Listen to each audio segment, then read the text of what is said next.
kahimtang sa panahon ng latest news.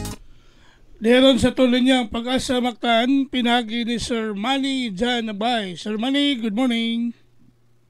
Yes, Sir Ariel, good morning. Sa Dagstan sa Kinting Paminaw, mga ka na itong latest food update para karong buntaga. Ang southwest monsoon o kuning habagat, ang mga ka na nakapekto sa dakong bayan sa itong nasod. Kung gawasan niyo, wala ka nakita or na-monitor nga NPA or bagyo na either na sa sulod o gawas itong par.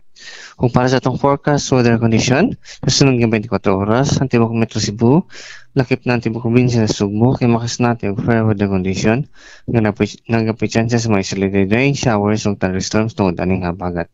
Samtang hinay nga ito nasa kasarangan ng hangin, nga nagagikan sa bagatan, nga ito sa bagatang kasadpan, ang pasalabi din ni tibok Visayas. Di nang balod sa itong kariatan, malinaon nga ito nasa kasarangan ang mga pagbalod. Dini sa Sugbo, itong dagat munas, karong alas 7 sa buntag, o mutaob niya ang alauna 31 sa hapon.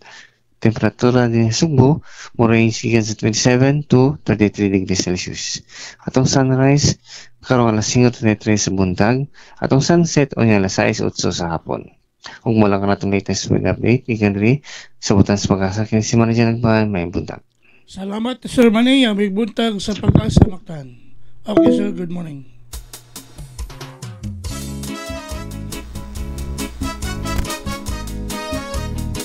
Inyo gadabati ang atong dagan sa kahimtang sa panahon nining adlaw nga Martes Pizza 29 bulan sa Hulyo tuig 2025. Ang dagan sa kahimtang sa panahon kun weather update pinagi ni Sir Manny Jan Agbay, ang atong weather specialist gikan sa Pag-asa Mactan.